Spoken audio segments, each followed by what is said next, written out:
So GBM Resources is a Queensland gold company which has a large portfolio of assets with 1.84 million ounces of gold across 3 projects.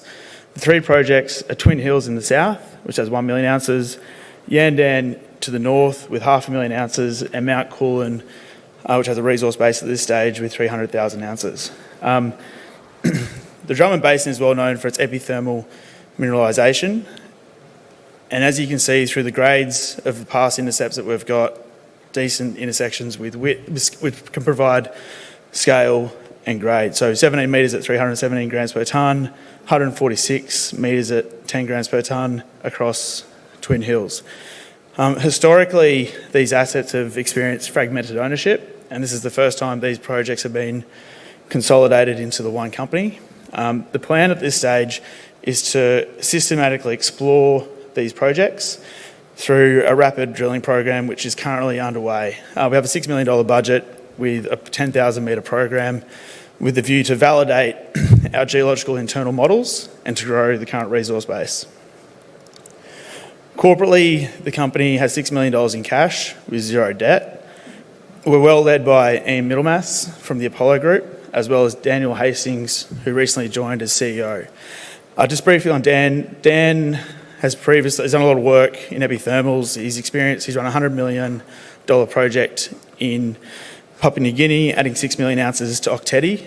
Recently, he was advising BHP and Anglo on their operations and did the technical due diligence on BHP's Filo de Sol acquisition that some of you may have seen. Our major shareholder, Wise Walker, is a Hong Kong-based family office, and board and management own 12%. We've recently been covered by Taylor Collison and Canaccord, who have initiated research with a strong buy recommendation. If we look at the projects, the main focus in this program will be growing the million ounces at Twin Hills. So Twin Hills has 1 million ounces across an epithermal corridor of 12 kilometres, which you can see 309 in the north and Lone Sister in the south.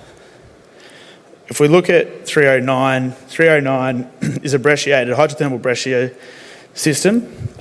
Historically, it was drilled at 80 to 100 metres widths. With these epithermal systems, the drill spacing needs to be a lot narrower, of 20 to 30 metres.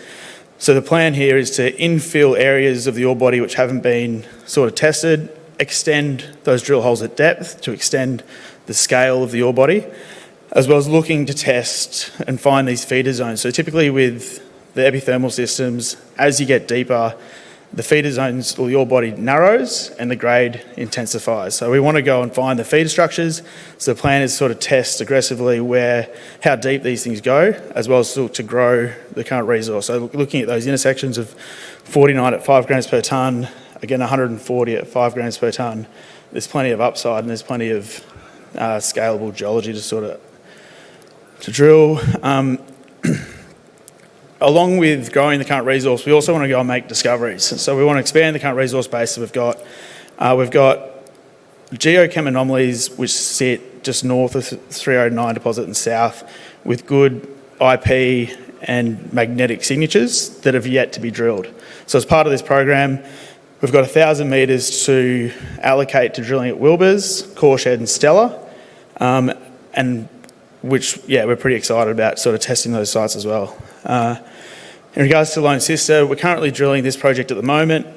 We've recently just drilled a hole to the south, looking to see how deep these things extend, to extend the current mineralisation. Historically, again, this was drilled at 80 to 100 metre spacing, so we're going to do some infill drilling to pick up areas and the gaps you can see in the resource. Also, the mineralisation runs east-west. At no point has anyone drilled a north-south hole perpendicularly intersecting the structural veins. So we've got a 2,500 metre program underway at Lone Sister at the moment.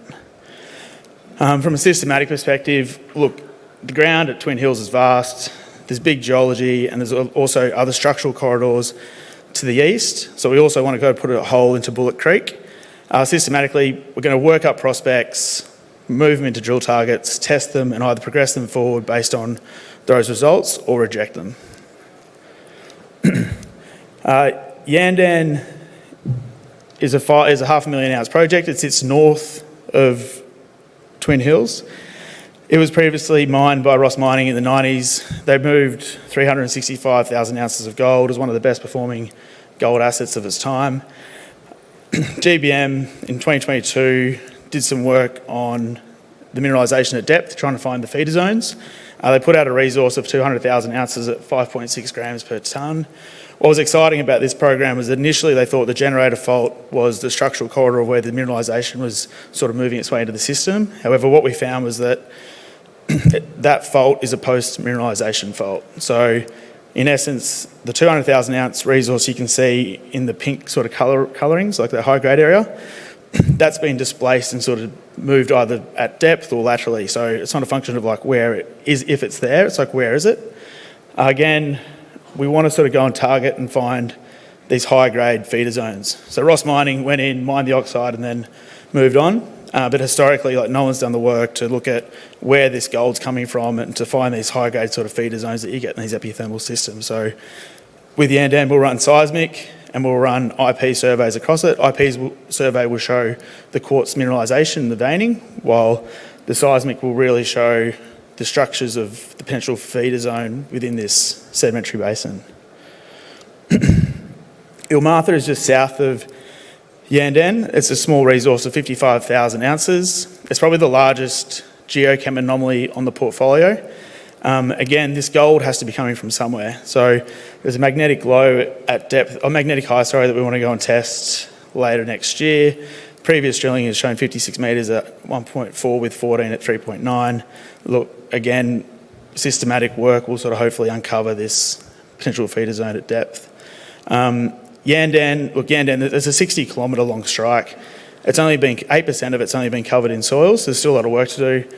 Again, we'll run a systematic process, identifying the anomalies, progressing the drill targets, and if they're successful, progress them forward. If not, we'll just sort of reject them.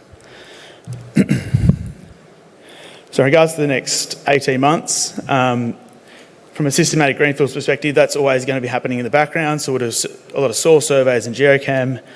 We've got the resource extension drilling, looking at the process of validating the geological model we have, as well as growing the current resource base. And then once that's sort of nailed down, we'll look to demonstrate the scale midway through 2026.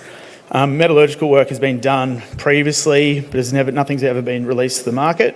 So as part of this process, as part of this campaign, we'll get as much information as we can and update the market on the metallurgical results at Twin Hills.